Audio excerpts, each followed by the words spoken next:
What's up, Yinzers, Yinzettes? Welcome back to another edition of Pucks and Nat, where I'll give you the latest Dan-time breakdowns and everything that's happened this past week in Penguins hockey. As you may have noticed, it is Friday.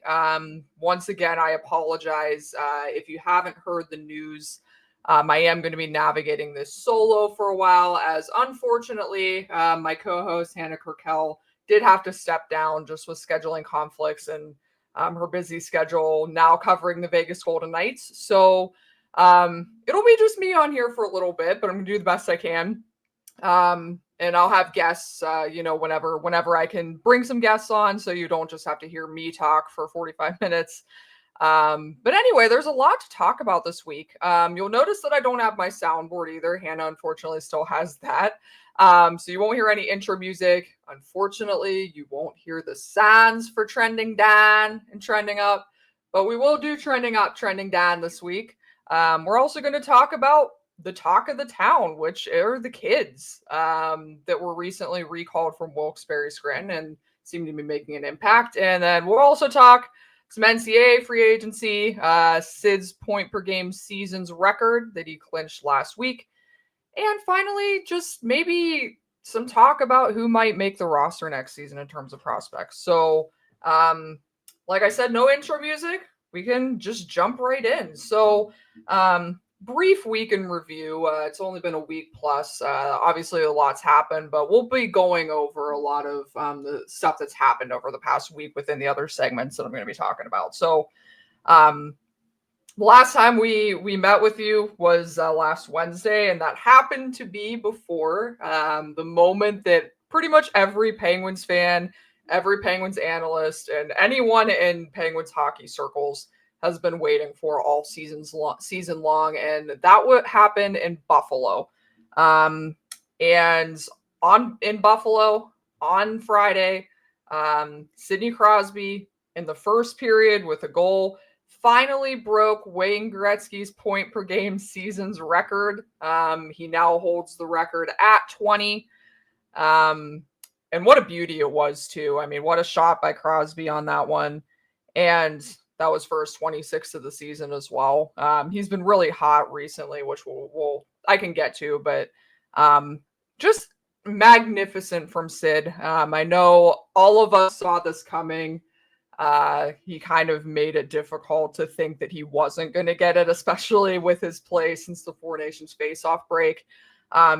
So, I mean, we'll get to this in a second. He is on an NHL best point streak right now as well, but you talk about this record, and unfortunately, it did happen in a 7-3 loss to the Buffalo Sabres. Very uninspiring effort by the Penguins that night, which you kind of wish Sid would have been able to enjoy this one a little bit more in the moment with a win, or at least even just a better effort by the team. Because after the game, he was a little bit dejected, and that was pretty easy to discern from his body language and just from the way that he was talking. So you wish he would have gotten to enjoy that a little bit more. Something similar happened earlier this season with when he scored his 600th goal. A brutal loss to the Utah Hockey Club at home. So, but anyway, congrats to Sid, but you just think about this record. Now, I don't think something that's talked about enough in terms of Crosby is how good he was so fast at the NHL level, because this isn't something you typically see even from, NHL prodigies, these generational talents that are coming in, the McDavids, the Bedards. Now, granted, McDavid was point per game season in his first NHL season, but Crosby had 102 points in his first NHL season. And mind you, even though the rule changes occurred during the lockout prior to his rookie season, the NHL was still kind of working out of this dead puck era at the time that Crosby came into the league. So the fact that he scored 102 points his rookie season, 120 points his sophomore season, taking home the Art Ross, the Hart Trophy, the Lester Pearson Award, which is now the Ted Lindsay Award. It's remarkable how quickly he rose to stardom. And you flash forward 20 years later, we're still talking about Sidney Crosby having point per game seasons. And not only that, just with where he's at now, which again, we'll get to in a second, he can hit 90 points this year. So, it's not like, most of these seasons, it's not like he's barely scraping by with this record.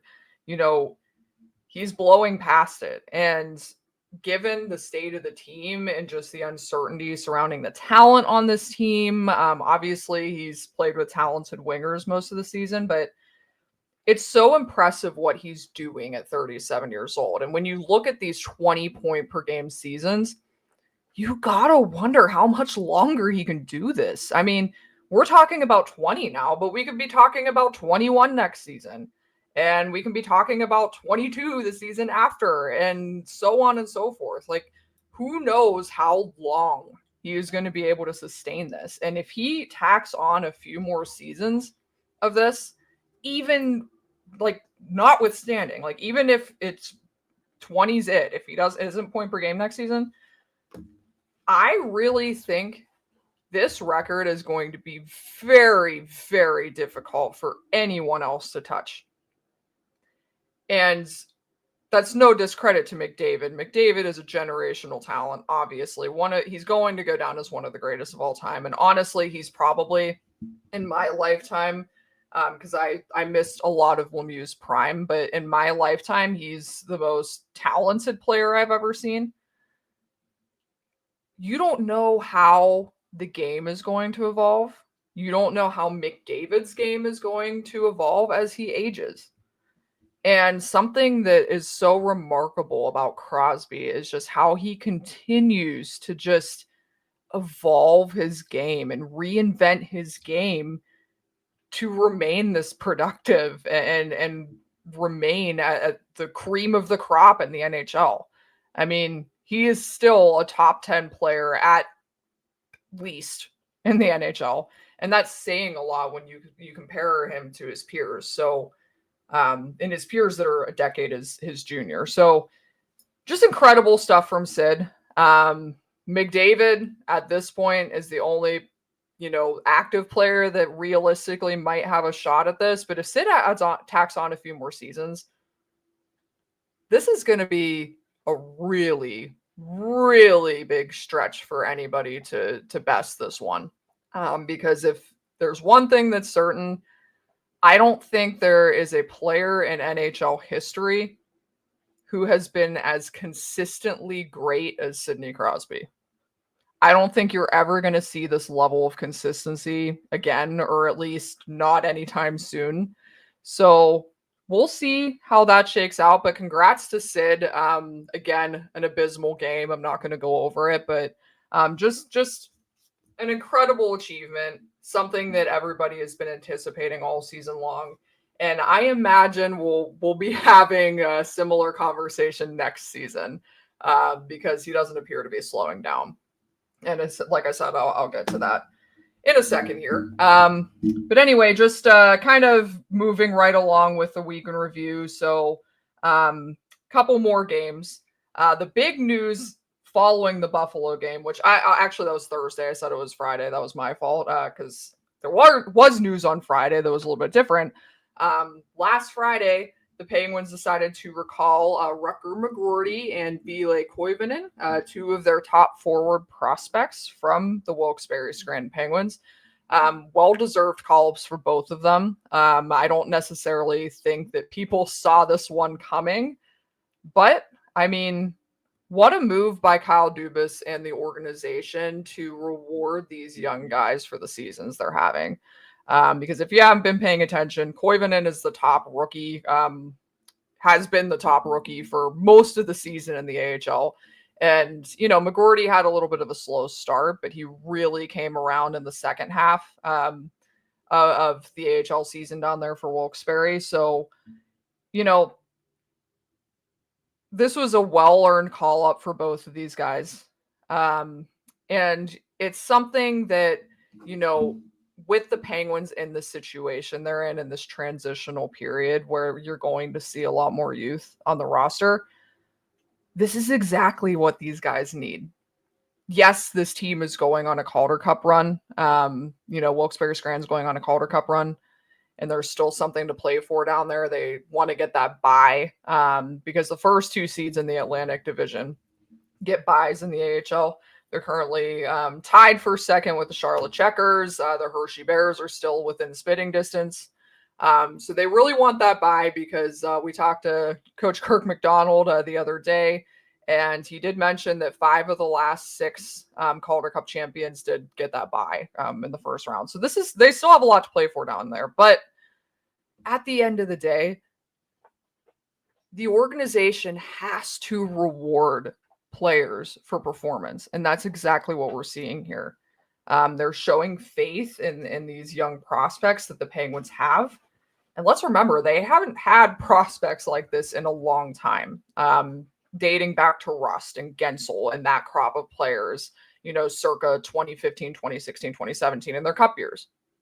So this is a big deal for a lot of reasons. They were recalled Friday ahead of the Penguins tilt against the Ottawa Senators on Sunday. For McGroarty, this was his 4th NHL game, as he did make the team out of training camp, if you recall. Played the first 3 games before being sent back down to Wilkes-Barre Scranton. And for Ville Koivunen, this was his NHL debut. So congrats to Ville Koivunen. But I got to say, I mean, in that first Ottawa game, with both of them in the lineup, which, by the way, they were put in the top 6. We'll get to that in a second, too. These guys were pretty impressive. I mean, McGroarty, you can see the difference in his skating from, those first 3 games from training camp to now. He still has a little bit of work to do in that arena. His, first strides, first step still could use a little bit of work, but he acknowledged that skating is something he's really working on and that he has been working on all season long. So, but that aside, I mean, you saw as that game went on, McGroarty's hockey sense. His hockey IQ is just really advanced for someone of his age. He actually turned 21 on Sunday and he got to play on Sidney Crosby's left wing for his 21st birthday against Ottawa. So it's a pretty cool birthday present. He even said that he loves his family, loves his girlfriend, but no birthday present was better than playing with Sidney Crosby on a line. So there you have it. But you saw as the game progressed that he got more comfortable. He made a few nice plays in the offensive zone, a few nice passes. There was a 2-on-1 opportunity he had with Kevin Hayes that kind of just missed the puck on. Hayes kind of fired a missile and he couldn't put it home, but you like what you saw from him. And then as far as Koivunen, I mean, I was impressed from the first shift with Koivunen. He was playing on a second line with Ricard Raquel centering and Connor Dewar on the right. And, his forechecking game, his puck pursuit game, the way he goes to the net, you can see that he makes himself dangerous in the danger areas of the ice. Again, great offensive instincts, and you saw that right away on display. I mean, if one thing was clear in this game, these guys didn't look out of place. They weren't struggling to with the minutes they were given, which, by the way, they were given top 6 minutes. Their minutes weren't limited. They just kind of gelled right in. And that's exactly what you want to see from, 2 of your top prospects in the system and 2 guys that should be vying for roster spots next season. So we'll talk about that a little bit later too, just what this roster construction could look like. But in that Ottawa game, it was a 1-0 overtime win. Nobody could solve either goaltender, but Sidney Crosby finally scores a power play goal in overtime to seal the deal. And, at that time, it extended Crosby's point streak to 10 games and 27th this season there from Sid. So, there's 7 games left. He very well could have 30 goals again this season. We'll see if he cracks that. But just really good effort from the kids in this one. Tristan Jarry also earned his first shutout of the season against Ottawa as a 31 save effort. So props to Jarry on that one as well. But All right, so let's talk about Tuesday, just really briefly. In this game, or Thursday, oh my goodness. I keep forgetting what day it is. See, I keep thinking it's Wednesday and it's Friday. It's throwing me off. Last night, Thursday, the Penguins did have a couple days gap, and they played the St. Louis Blues, who are the hottest team in hockey. If you had checked the standings before the NHL trade deadline, St. Louis was, I don't want to say out of it, but they were pretty far back in the standings. Now they're in a wild card spot. They had won 10 straight games coming into this game against the Penguins. The Penguins bested them in their first contest, 5-3. In this one, I think the Penguins played pretty well for the most part. They kind of fell apart defensively in the second period. But once again, I mean, this was a 5-4 overtime loss. Robert Thomas ended it on the power play in overtime, which Mike Sullivan was not happy about the call on Chris Letang. He was called for slashing. And yes, it was a slash, but just the way that the game had been called prior to that and the fact that it was overtime, I got to say I kind of agree with Sully and Letang on that one. That was a little bit of a ticky-tacky call for the situation, but they lose the game in overtime, get the point. But that wasn't the big story in the game because once again, the kids took over. So in the first period, Brian Rust put home a goal, did his signature Brian Rust power move in front of the net. But Rutger McGroarty picked up the assist on that one. So that was his first NHL point. And like I said, that was during the first period. Penguins played pretty well in that first period. They controlled most of the possession, controlled most of the flow of the game. And then St. Louis started to provide a little bit of a pushback in the second period. So Jake Neighbors scored less than a minute in, just 39 seconds into the second period. Connor Dewar, who, by the way, now has 4 goals on the season, and all 4 of them have come with the Penguins. So I think the Leafs are in the rear view for Connor Dewar there. But he takes back the Penguins lead 2-1. And that was a few minutes after Neighbors scored that opening goal in the second period. But a couple minutes later, Buchnevich scored, and then only 1 minute and 17 seconds later, Kyrou scored, and that was on a breakaway attempt. He got behind the Penguins defense, behind Matt Grzelcyk, Chris Letang. All of a sudden, the Blues are up 3-2. We've seen this story before with the Penguins. But I think, they've really started to respond in the third period. Neighbors gets his second of the game. Again, pretty quickly into the third period, just under 6 minutes in. Then Rickard Rakell picks up a power play goal to make it 4-3. And this is Rakell's 33rd of the season. That puts him just 1 goal shy of his career high. I did forget to mention earlier that Rust's 27th goal also put him 1 goal short of his career high. So those guys are both having great seasons. But the big story here was at the end of the game because the Penguins were trailing 4-3. And in the final minute and a half, obviously that's when you pull the goaltender. You get your 6-on-5 situation going. But this time, the Penguins elected to put out McGroarty and Koivunen for the 6-on-5. They shared the ice with Erik Karlsson, Sidney Crosby, Rickard Rakell, and Brian Rust. I mean, those are the 4 best players on this team. Evgeny Malkin too, but he's out of the lineup right now, still injured. That's a big deal, guys. I mean, to put those 2 players in that situation, down 1 goal, a minute and a half left, 6-on-5, goalie pulled. This kind of goes to show the kind of trust that the coaching staff has in these players. Because this isn't something we've seen every day from Mike Sullivan and the coaching staff. We haven't seen them kind of thrust these young guys into these roles, throw them to the wolves, so to speak. But we've been seeing that through these 2 games. In the Ottawa game, in the St. Louis game, they were put into those top 6 roles. And they didn't deviate from that. They did reunite Crosby, Rust, and Rakell late in the game, probably just to try to get that equalizer, just because it's something that's been working all season. But, they were still in the top 6. They after that, they played on the second line, centered by Kevin Hayes. So listen, guys, these kids are getting top 6 minutes, and they're playing in critical situations. I forgot to mention that, Koivunen's on the top power play unit, or McGroarty's on the second power play unit. McGroarty's also killing penalties. They're playing these guys as if they're already part of the regular lineup. And that's a good thing. They put them out for the 6-5 situation, and guess what? It pays off. Because with just 23.8 seconds left in regulation, Penguins were really pressing in the offensive zone. I mean, they were cycling the puck.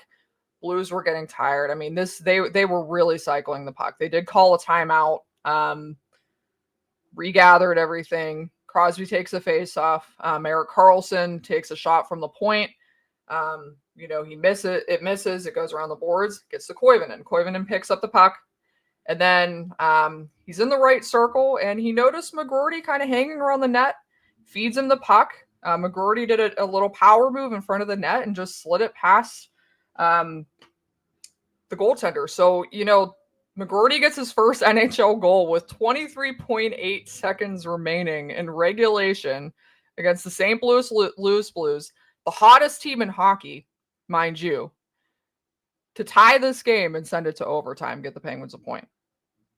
I mean, it was an incredible moment. And even as a reporter, I mean, I know fans kind of went nuts for this, rightfully so, but I found myself, cheering when that happened because, you root for these kids to do well, but for them to be put in that situation and to see immediate results, that was pretty incredible stuff. And McGroarty in particular, this whole game was so impressive. Like I said, during the Ottawa game, I think it kind of took him some time to really, hit his stride in that game. This game, there wasn't a second he looked out of place. And he was making plays all night. He was in on the forecheck all night. He was around the net all night, just like Koivunen's been. He was going to the right areas. You saw his playmaking acumen, his hockey sense on display yet again. And he was really rewarded for that goal. I mean, that was something that he earned. So congrats to Rutger McGroarty. Congrats to Ville Koivunen for his first NHL point, getting the primary assist on that goal too. McGroarty joked after the game that they might have to split the puck in half because obviously they both achieved pretty huge milestones on that one. Koivunen said that McGroarty can have the puck, but we'll see what happens there. But anyway, I think this needs to kind of put to bed the narrative that Sullivan won't play young players. I'm not going to sit here and pretend that Sullivan hasn't mismanaged some of the young players through the years. I mean, I think there's been a couple cases of that happening. For one reason or another, you can think of Daniel Sprong. You can point to even Sam Poulin a little bit, Valtteri Puustinen. But the thing is, guys, I mean, maybe aside from Poulin, who had, that first round pedigree, the Penguins just really haven't had prospects like this in their system for, like I said, since those cup years and when Rust and Gensel and Sherry and all those guys were coming up. This is the first time they've had these kinds of prospects. They come up from Wilkes-Barre and they play the roles that are going to be conducive to their success. And Mike Sullivan even said this. He said, they have to put them in roles that are going to be conducive to their success, that are going to give them a chance to, play the game to their strengths. And that's exactly what we're seeing here. We're seeing them get a real opportunity to showcase what they can do at the NHL level, and they're both doing it.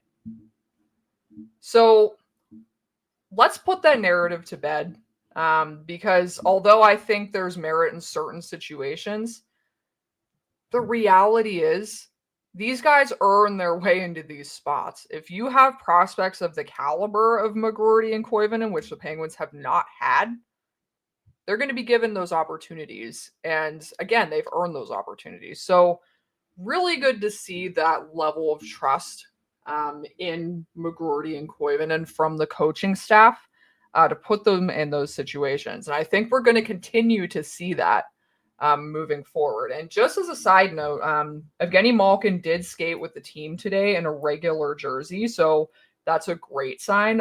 It's nothing against Ricard Raquel as a second line center. I mean, I think given the situation, he's done pretty well for himself, but you can tell that they kind of want to move away from that if they can. And today in practice, they maintained that top line of McGroarty, Crosby, Rust. And then we saw Raquel, Malkin, and Koivunen. And this is pretty exciting because we did see Koivunen skate with Malkin and Raquel in training camp. Because if you remember back at the beginning of the season, Sullivan likes to operate in his duos. So he has Rust and Crosby as a duo. He had Malkin and Raquel as a duo at the beginning of the season. So Koivunen was kind of put in with Malkin and Raquel. So we're going to kind of get to see that in game action. And I'm excited to see what that line can do together. Because just based on what I've seen from Koivunen's game, I think that'll marry very well with Malkin, who doesn't play as north-south. Koivunen is a very creative player. He has great offensive instincts. He's a good playmaker.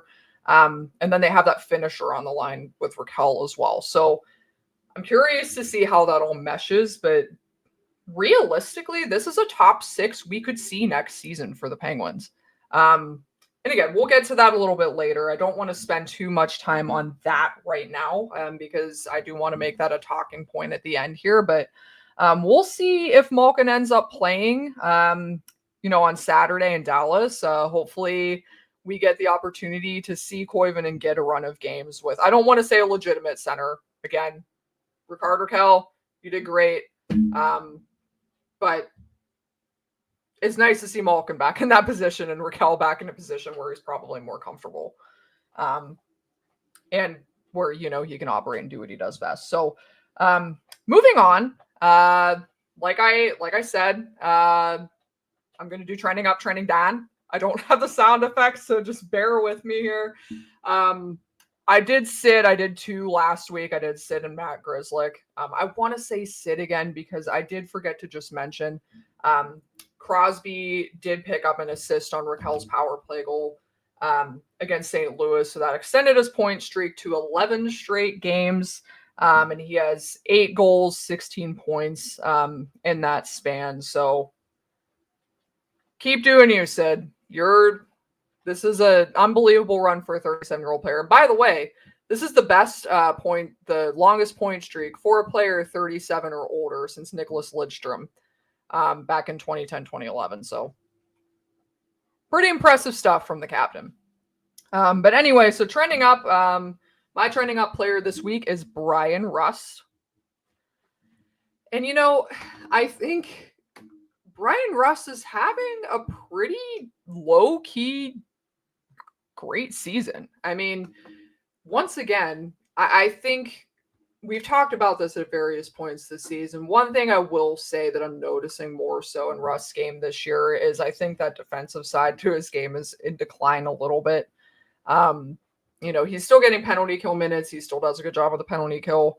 I do think a lot of it probably has to do with the first line having to overcompensate and just take a lot more risks on offense because they have been the offense for a lot of the season. But on the offensive side of the puck, I mean, let's not forget this guy went through 2 injuries since this year. And he still has 27 goals. His 57 points, 65 games, 25 goals, or 27 goals.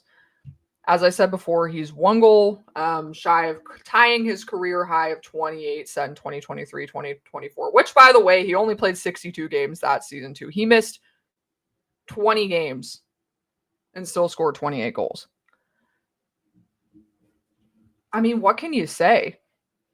What can you say about Rust? I mean, this guy has been, we talk about Crosby's consistency. Brian Rust started out as that 4th line, 3rd line grinder for the first several seasons of his career. I mean, we're talking the first 4 seasons of his NHL career were spent in the bottom 6. But he blossomed into a legitimate scoring threat on the wing, became a top 6 player, and he hasn't looked back. mean, he has 6 straight seasons of 20 or more goals. He seems to score more goals as the seasons go on, and he's getting older. I mean, it's hard to tell how, guys like Rust, guys like Raquel, how their games are going to age out.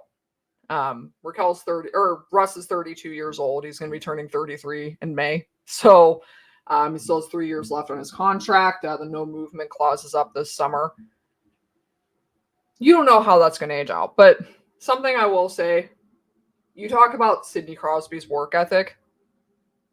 I don't think there's any question that the guy right beneath him, not even beneath him, the guy that comes close to matching him in that aspect is Bryan Rust. I mean, this guy's work ethic's unbelievable. He's earned everything he's gotten at the NHL level.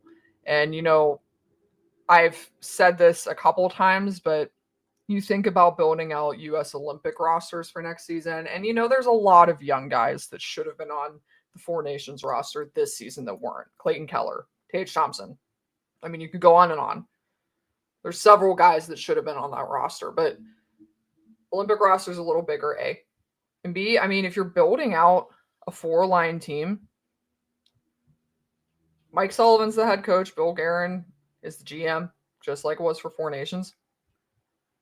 If Russ continues to do what he's doing and he remains healthy, I mean, I feel like you have to consider him for maybe a 4th-line role on that team. He's somebody who can kill penalties. He's versatile. He's a scoring threat. He's still capable of playing a defensive game. Like I said, I just think his role has prevented him from being more defensively conscientious this season. So it's got something you got to wonder. I would keep an eye on that. I mean, I think it's a long shot for us to make the Olympic roster, but I wouldn't count it out.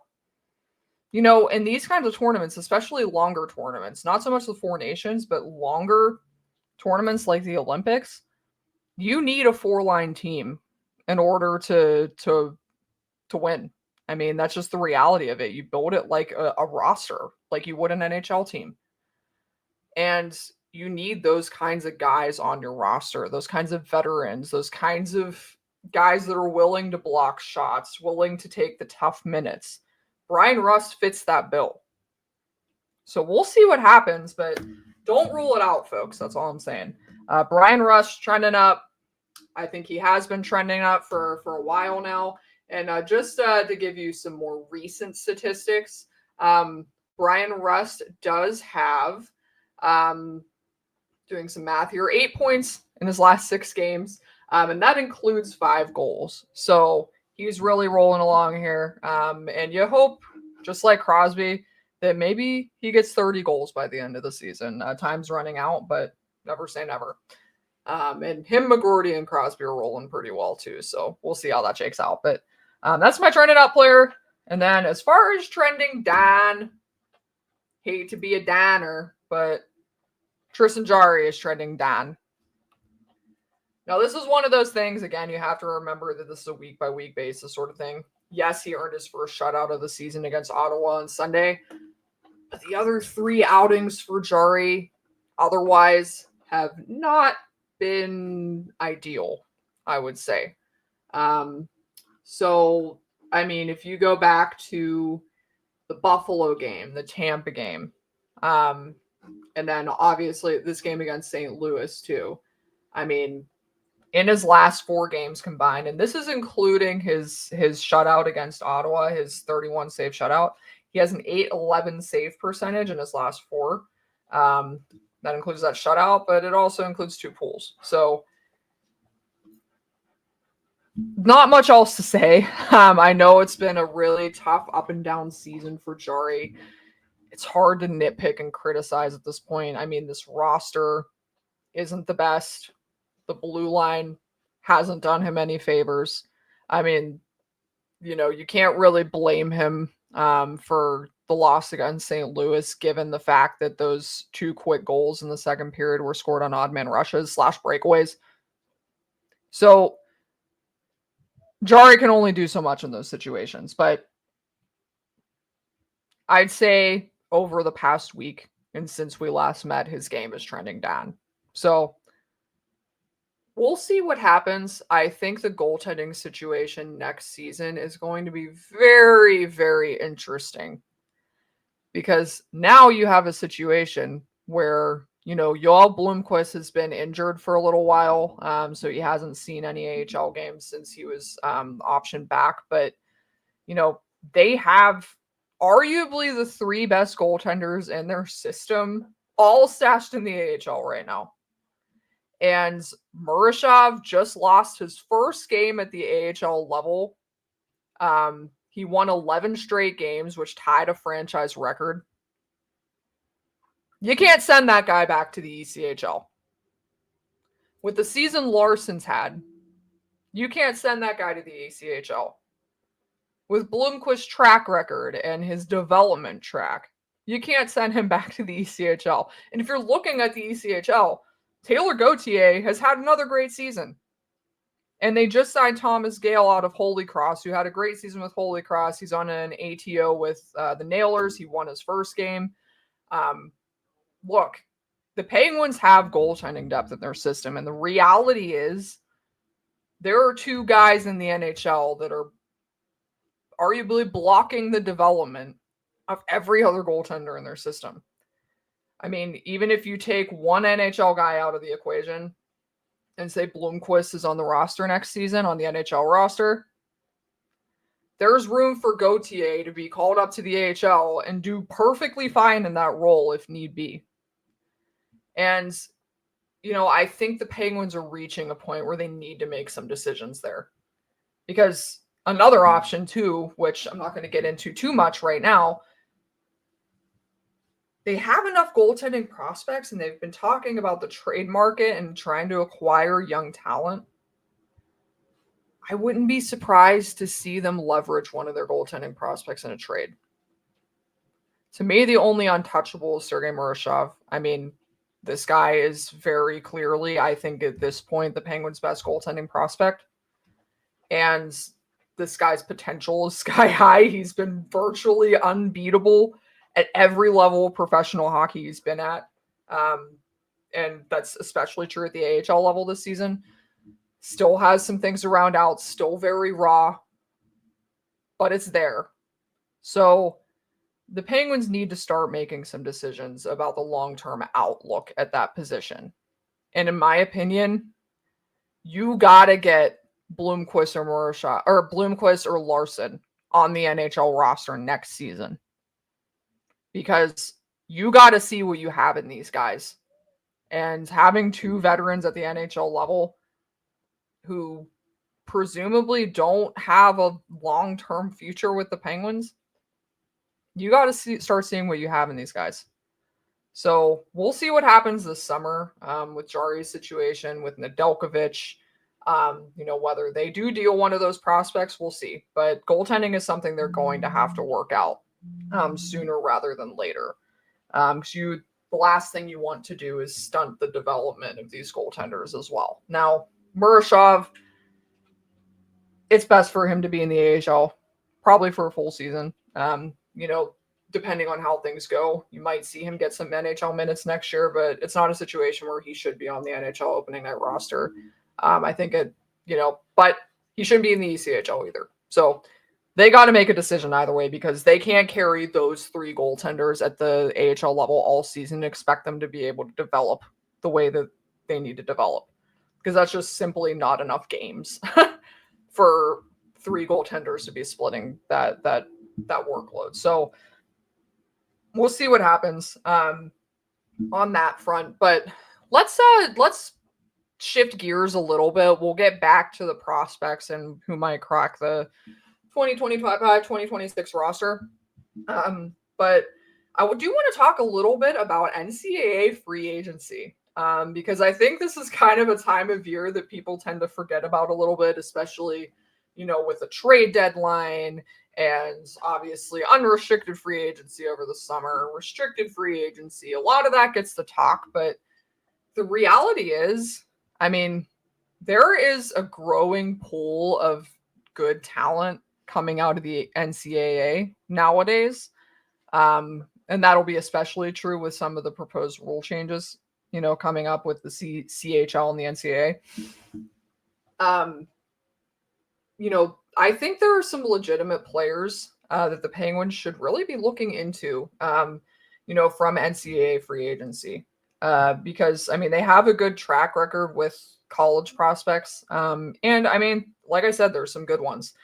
They did already kind of get the jump on one of them. So they did sign Nolan Renwick out of the University of Maine to an AHL contract for the 2025-2026 season. He's currently on an ATO, an amateur tryout contract, with the Wilkes-Barre Scranton Penguins. That way he's able to, play this season before his contract kicks in. So he had 9 goals, 24 points, 38 games for the University of Maine. 6'3", 212-pound forward. He's got the size. He's got the two-way skills. I like Renwick. I admittedly don't know too much about him. I've been paying a little bit more attention to some of the bigger names on the market and the NCAA free agency, but I like this signing by the Penguins. It remains to be seen whether or not he'll get NHL minutes at some point, but I do think this is a nice guy to have, on your AHL team. Like I said, he's a responsible two-way player. He's got some size. And he produces pretty decently for the kind of role he plays. So I like this signing. So that was their first NCAA free agent signing, potentially their only one. But I do think there's a couple other options for them out there. And, I'm going to talk about some of the big ones because if you've been paying attention to this at all, there are a few bigger names out there that a lot of teams are probably going to be vying for. But obviously, you look at the cream of the crop of this free agent class in the NCAA. TJ Hughes is at or near the top. He's a center for the University of Michigan. Really good season this year. He had 15 goals, 38 points in 36 games for the Michigan Wolverines. And then he's registered 47 goals and 122 points in 116 total games with Michigan. This is a guy who, again, has two-way skills. He doesn't shy away from physicality. He has good playmaking instincts, playmaking smarts. I think this is one of those guys that you could probably sign to an NHL contract and he could be on an NHL team. Now, that's not to say that he's going to be an impact player at the NHL level necessarily, but I think out of pretty much any of the other guys in this NCAA free agent class, he's probably the safest bet at this point to actually make an impact at the NHL level, at least of the free agents that are remaining. And just a side note, he did play 2 seasons with Rutger McGroarty at the University of Michigan. So there's a little bit of a Michigan connection there. It doesn't necessarily mean anything, but could mean something. But this is a guy, that'd be the top of my list. Obviously, like I said, he's going to be the top of a lot of teams' lists, so there might be a little bit of a bidding war, but I think that's something that this is a guy that the Penguins should be interested in because he's someone who you can plug into the lineup next season, and you can see what kind of things he can do in that role. So kind of curious to see if they would go after someone like Hughes, some of the bigger fish. And you talk about some of the other bigger fish. There's Carter King. I'm not as high on Carter King just because he's a little bit older. He's about to turn 24. He is a 2-time national champion with the University of Denver, which one of those came with Penguins prospect Tristan Brose. So another little bit of a Penguins connection there. But then you have Quinn Hudson, Boston University, older brother of Lane Hudson, whose name you should have heard by now because he's having an outstanding rookie season for the Montreal Canadiens, the defenseman. But Quinn is a forward, and he's one of those guys, he puts the puck in the net.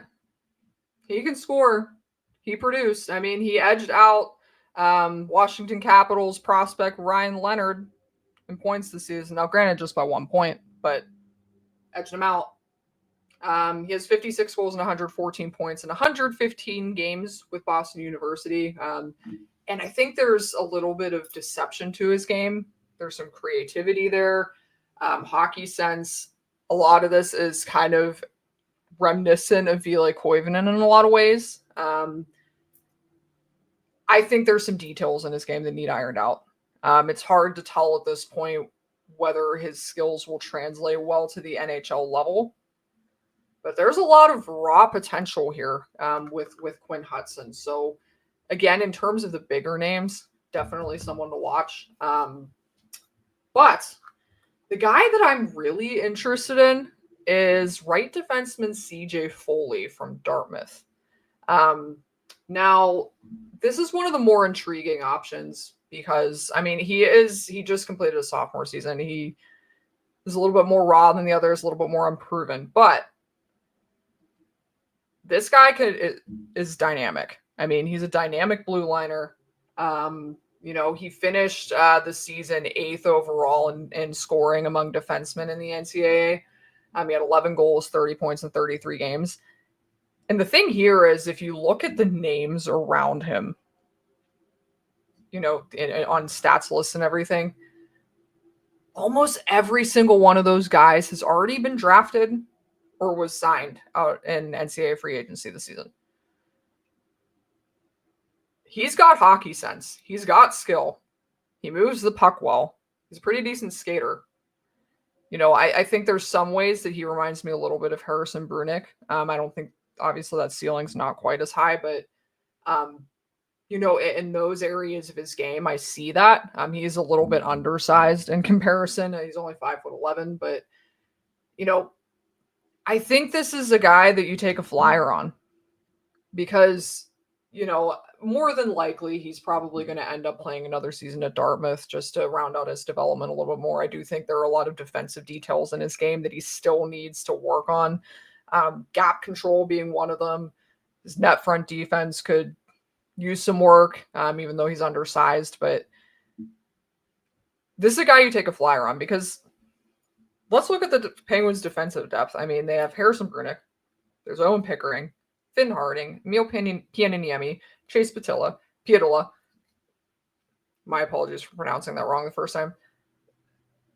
They have some guys in their system that could be NHL impact players, particularly Brunick and Pickering. Possibly Pianiniemi could crack a top 4, but the more of these kinds of guys that you can have in your system, the better. There's never too many defensive prospects in a system. That's just how it is. I mean, development for defensemen is volatile. Defensemen change a lot in their development. They develop in unexpected ways sometimes. They take a lot longer to develop than forwards in most cases. I mean, you look at Marcus Pettersson, it took him several years to reach the potential of, the top 4 shutdown defenseman that he is now. That took years. So for a lot of defensemen, development is slower. It's a process. And for a lot of them, that process doesn't always translate to the NHL level.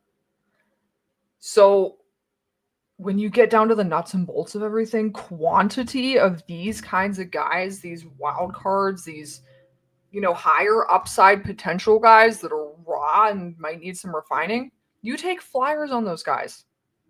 Because look, at the end of the day, Foley might not turn out to be anything. I mean, he might develop his offensive game more and become a really prolific offensive player. He might develop into more of a shutdown role. It's hard to tell with defensemen, especially at that age. But you take chances on these guys. And the fact that a lot of the people that are in, a similar class as him have already been drafted, have already been signed. Granted, he's younger, but I think this is somebody the Penguins should really look into because if he can hit his potential, and just saying, go watch some highlight reels of CJ Foley, because you'll see what I mean when you see that the potential's there. Like there's a lot of offensive smarts to his game, and he's dynamic, so you can see it. But take a chance on a guy like that. That's all I'm saying. There's never enough defensive depth in your system. And the Penguins certainly need defensive depth, just like they need goaltending depth. You talk about the two problem areas of the last couple seasons. Sure, they've had a lack of finishing ability, but their defense and their goaltending have ultimately been what has let them down. And those are their two deeper prospect pools right now. So keep adding to that. I would really, really like to see Dubas go after CJ Foley. Again, if you got time, check out some of the highlights. I think you might see what I'm seeing here. So those are just a couple names, that I think the Penguins should take a crack at. I forgot to mention Riley Thompson. He's a center for Ohio State. Again, I like his size. He's 6'4", 215. Who was a transfer to Ohio State from the University of Alaska at Anchorage. And he had a good season with Ohio State. I mean, he was their second leading goal scorer. Like I said, a transfer season, 17 goals, 33 points, 40 games. So I think he's one to watch. But again, a pretty raw player. So, keep an eye on the NCAA free agent market, guys. I think there's some possibilities there. And that'll kind of jump us into our final segment here. I'm not going to spend a ton of time on this because we will have all summer to talk about this. But what could the Penguins roster look like next season? And what I mean by that is what young guys could crack the roster. Now, I think it's pretty clear that two guys have a pretty big jump on everybody else right now. That being Rutger, McGroarty, and Ville, Koivunen. Because let's face it, I mean, this last string of games here at the NHL level, this is essentially a tryout for these guys. And they've been impressive so far. They don't look out of place. Like I've reiterated several times, they look like they belong. I could very well see them in top 6 roles next season for the Penguins. They should get some runway there, but given where the Penguins are at, as I said earlier, they're in a transitional period. Everybody knows this. It has been reported, and I do think this is going to be the case. So sorry if you're part of the tank brigade. I don't necessarily think that's top of the agenda next season. The Penguins have a lot of options at their disposal this offseason, and they're going to exercise a lot of those options, I think. You're talking about the RFA market, the offer sheet market there. The UFA market, trade market, draft.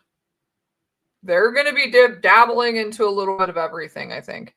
And obviously, when you're projecting rosters for next season, it's a little bit tough just because you don't know what's going to happen with some of the veterans on this roster. If I had to take a guess, now this is just me talking right now. This isn't, based on anything necessarily, but I think there's a good bet they'll shop Erik Karlsson this summer. I don't think that's going to be something where you see him getting dumped for salary purposes. Like they're going to want a return for that. But I think they'll shop him. If I had to guess, I think Rickard Rakell and Brian Rust are still on this roster for opening night next season. Kyle Dubas has reiterated time and time again that, they want this rebuild to take as little time as possible. He's not putting a timestamp on it, and rightfully so, and understandably so. He shouldn't. But all signs point to them really trying to turn around this roster as quickly as they possibly can. And, if Ville, Koivunen, and Rutger McGroarty continue to impress the rest of the season, it's hard to imagine that they don't get spots on the opening night roster next season. Because, if the Penguins want to compete as soon as possible, they're going to have to give their younger players some runway to develop at the NHL level. I mean, we mentioned it before with Sidney Crosby. Now, I realize Sidney Crosby is Sidney Crosby. But most young players don't just burst onto the scene right away. That's just not how development works at the NHL level. They need some time to, round out their game, hone those details. And you're going to see that. There's going to be a development curve for these guys. You know, Rutger McGroarty could be point per game for the rest of this season at the NHL level, and then he could have no points in his first 15 games next season. That's just how development goes. I mean, there's going to be highs, there's going to be lows, there's going to be peaks, there's going to be valleys. But the important thing for the Penguins, I think, as an organization, is to stay the course. You know, they need to give these guys the runway at the NHL level to develop into their potential. So that means, you know, keeping Rutger McGroarty and Ville Koivunen in roles, in certain roles, in certain placement in the lineup, even if they're struggling a little bit. They need a little bit of runway to work out of those things, especially in a transitional year. That'll be the same thing for Owen Pickering because, you know, depending on the situation, you imagine that he's probably part of the opening night roster next season. Side note, I wouldn't be surprised if the Penguins brought back Matt Grzelcyk, and I think that might depend a lot on the Karlsson situation too, because they're, you know, going to want somebody who can run their power play and provide a little bit of an offensive jolt. But, you know, even if Grzelcyk's on the roster, to me, you have Grzelcyk and Pickering on the left side in your top four. I mean, that seems like a pretty obvious given to me, but you never know, I guess. So anyway, I imagine McGroarty and Koivunen are going to be atop the conversations for the NHL roster out of the gate next season. I also, you know, would keep an eye on Vasily Ponomarev. I know talk around him's quieted down a little bit recently. He has, you know, his production's fallen off a little bit at the AHL level recently. He did have a gorgeous goal over the weekend against Charlotte last weekend. So check that out if you haven't. But, you know, he's a guy, slot his role more so will be a bottom six role. You can slot him in on a third line. I would love, now I want to see, you know, McGroarty and Koivunen in top six roles, but it would be a pretty cool thing to see, you know, a third line, a kid line.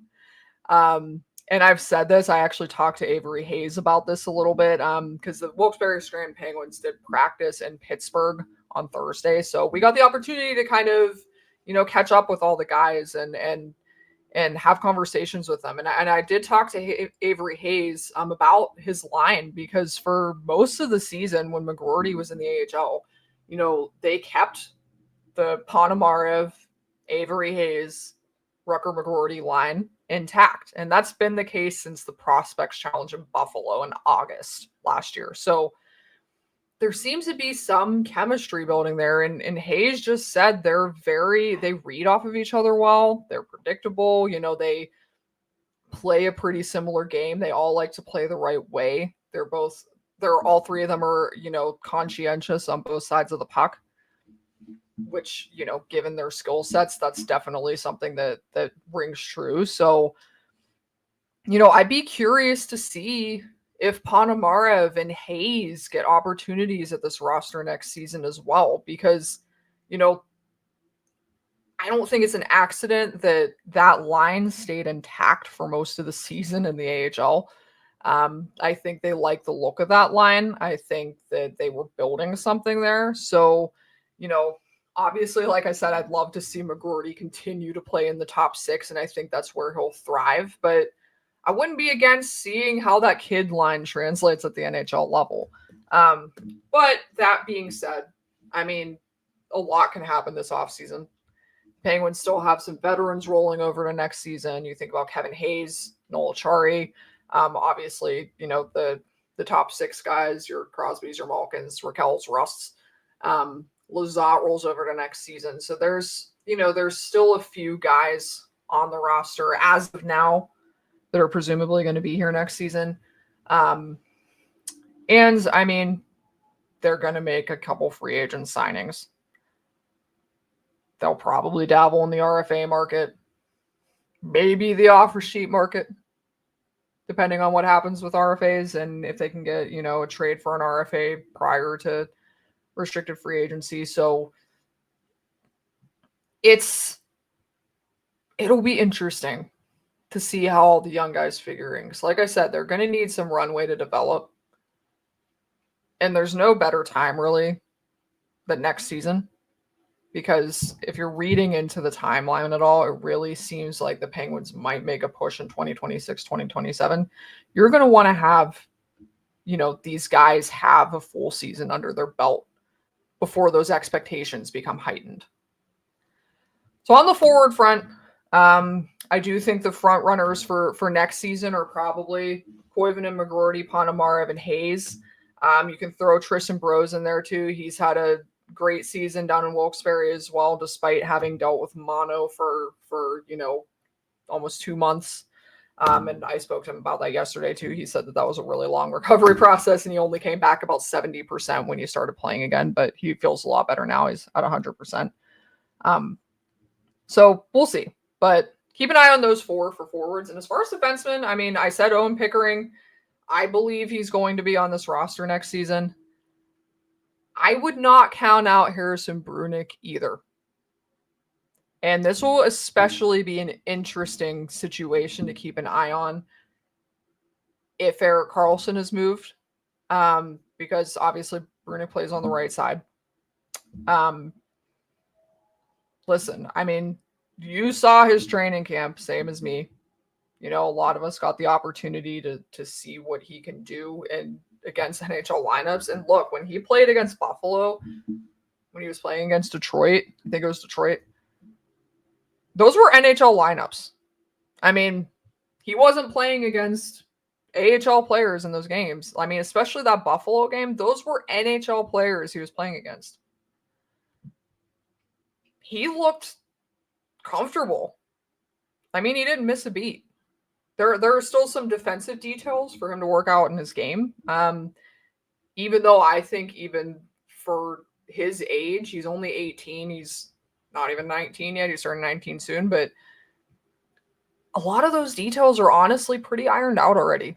Another great season for Kamloops. I think had the situation with the roster been different to start the season, the Penguins had 3 forward injuries. Had they not had an issue with forward injuries, I think there's a good possibility Brunick would have gotten that 9-game trial run. If you remember, he did stay till final cut. So it was him and McGroarty. Like, it was down to those two. And, given the forward injury situation, it was understandable why they kept 14 forwards and decided to keep Rutger McGroarty. But barring that, I think he makes the NHL roster out of training camp for at least that 9-game trial run. And he's currently, his junior season was up. He was assigned to Wilkes-Barre Scranton. He already registered his first professional point. They have a weekend told against Cleveland. We'll see how he develops, in the stretch run for Wilkes-Barre as they vie for the Calder Cup.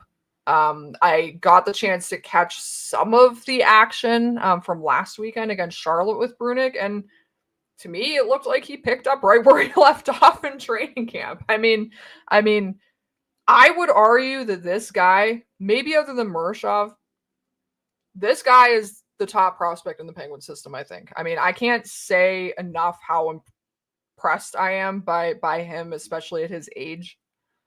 And he has the frame, he has the instincts to really develop potentially into a top pairing defenseman. So, if he comes out next training camp and does the same kind of stuff that he did in this past season's training camp, don't count him out of that roster spot. I mean, don't count him out of at least that 9-game trial run, because the Penguins really like this guy, and for good reason.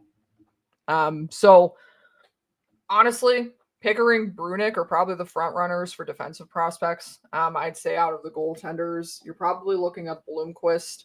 I think Larson probably has a shot too, just depending on how training camp goes. I think that's going to be pretty wide open for the prospects, but I think it's safe to say Murashov probably starts the season in the AHL next year. So we'll see. But I think all those guys, given the Penguin situation, have a legitimate shot, and they need that development curve. They need that kind of full season under their belt before you can really start seeing what kind of impact they're going to have at the NHL level. And I think for the Penguins timeline, they're going to want to take advantage of having them get NHL minutes next season. So, guys, I think that's going to do it. Yinzers, Yinzettes, thank you for listening. And again, I'm going to try to have as many guests on as possible, so you don't have to hear me talk for 45 minutes to an hour or whatever. As I've said before, I don't know if I could listen to my voice that long. So thank you guys for tuning in and sticking with it. But just as a reminder, please continue to follow our content, like, share, comment, everything in our videos on Spotify, YouTube. You can find us on X. You can find us at pucks_nat_pod. Blue Sky, same thing without the underscore.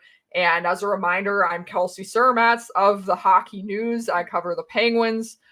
You can find my work on the Hockey News Penguins website.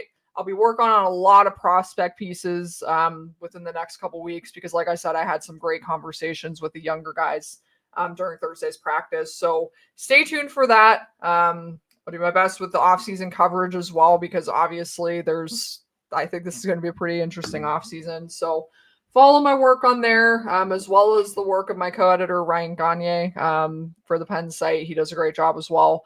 And then you can also follow me on socials at Kelsey_Surmacz4 on X. Same thing without the underscore on Blue Sky.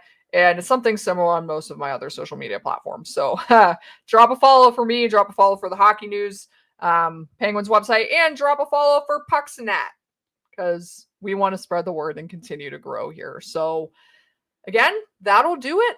Thanks again, Yinzers, Yinzettes, and as usual, stay out of trouble in that.